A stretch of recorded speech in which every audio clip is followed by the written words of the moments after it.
G'day everyone, what is going on? It is your favorite producer from Down Under, Jhin, back with another video.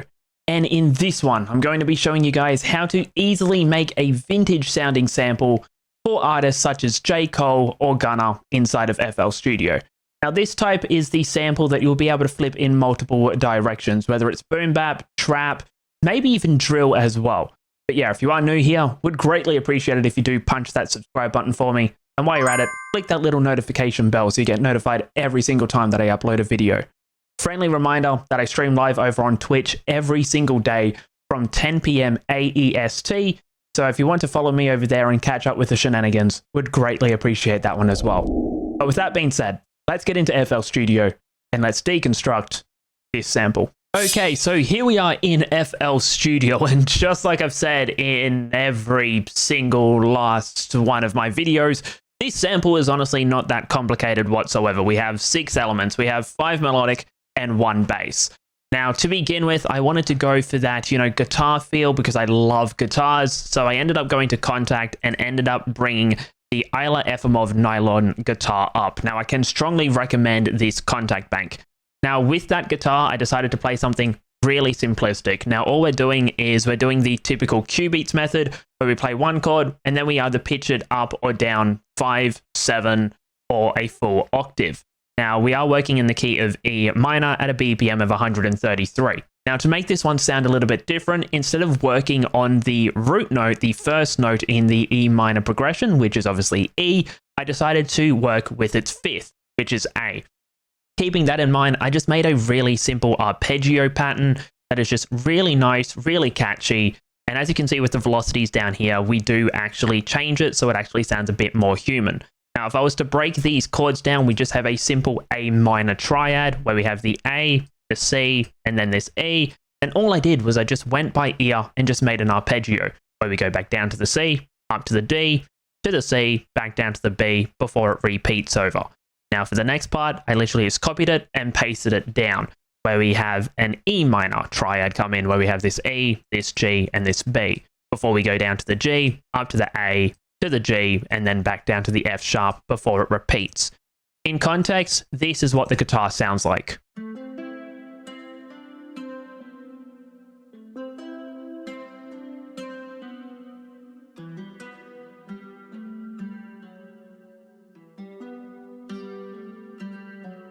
Having it start on the A minor instead of the E minor kind of makes it sound a little bit different as well, and it doesn't make it sound so generic. One thing that a lot of producers do is if they're working in the key of D minor or G minor, they think that, I'm working in the key of D minor, my first chord has to be D. You can actually work with a different chord in the scale and go around that way. It is one way that you can actually get a more unique vibe as well when it comes to your beats, and it's something I strongly recommend. Now, after we laid that foundation down, I wanted a top melody with the guitar. Now, with the Isla Efimov, if you play too much, it actually starts to cancel notes out because this Contact library is actually made to sound as realistic as possible. Keeping that in mind, I decided to clone it and came up with this really simple top melody, where in context, it just sounds like so.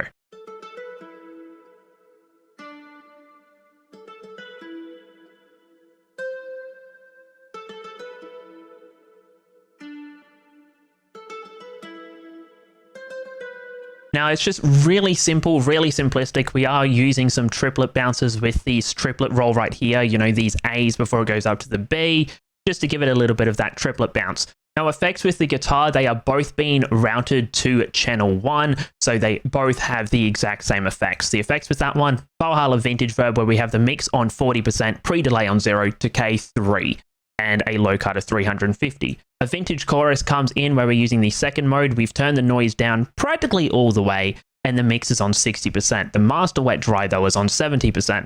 We have an EQ come in where we get rid of everything below 130 hertz, and then we have another EQ where we do a notch filter around the 300 because there was a boxy frequency range there that I personally didn't like. And then we're just getting rid of all of the lows so the natural bass can sit in nicely. Going on to the next element though, it comes in from Contact yet again. And surprise, surprise, just like practically every single last one of my videos, the basic pure preset from the Neo Pure Contact bank. Now all that one is doing, like practically all of my samples, just playing the bass notes.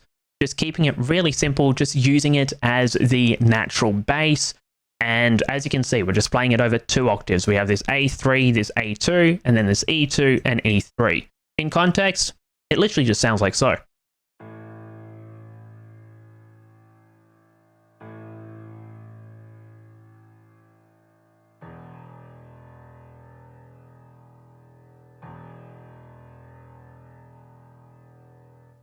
I literally just wanted this to give it more body, more character, and just fill up some of the low ends. Going on with the effects with this one, this literally has just an EQ, getting rid of everything below 80 Hz, just to leave room for the bass.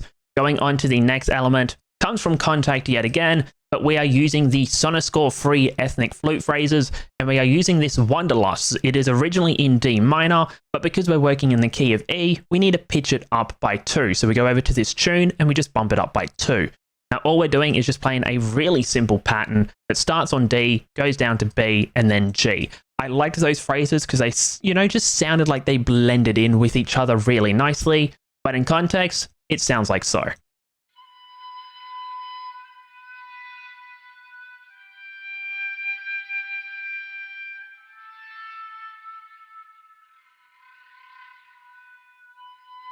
Really simplistic. Now we do have an automation with this one. If I go over to the effects, we have a sound shifter by waves where we have it down an octave, and then for the second half, it's actually back to its original self, just so it sounds like it is varying a little bit. We have a Valhalla vintage verb come in where we have the mix on 26%, pre-delay on 0, decay on 1.5, low cut of 300. We have an EQ where we get rid of everything below 190 Hz and everything above 10,000 Hz, just so it has its own frequency range and make it sound like, it's a bit filtered out.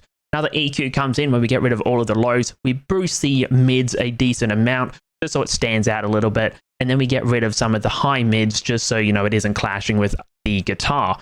Another EQ comes in where we actually filter it out a lot though, because I wanted it in a certain frequency range. And then last but not least, an RVox comes in where we compress it -7. We compress the living hell out of it because it was really quiet. Going on to the next element, that one comes in from Kontakt yet again. And this one is the Scarby Rickenbacker bass palm muted. The preset is the Tweed Man. And the pattern with this one is really simple. We're practically just following the guitar, where we have A to C to E. We're playing the A minor triad, but it is broken. Then we go down to B, then down to A, down to F sharp. Then we get into the E minor triad, where we have E, G, B. Then it goes down to F sharp to E, and it ends on this G. In context, this is what the bass guitar sounds like.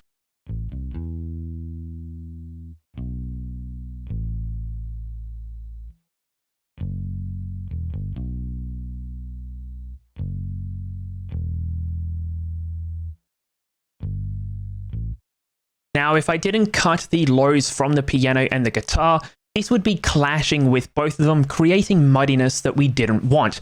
Now, given the fact that we actually did get rid of the low end though, it sits nicely in the mix. The last element though is this perk loop that comes in from the J Cactus, the Volt drum kit collection. It is underneath his trap, and it is just underneath loops, perk loops. And it is called the Bandy perk loop. So it is this one right here, the first one, 134 BPM. Now we're working at the BPM of 133, so we did have to stretch it into time. And I did chop it up a little bit just so I got the rhythm that I wanted. But in context, it just sounds like so.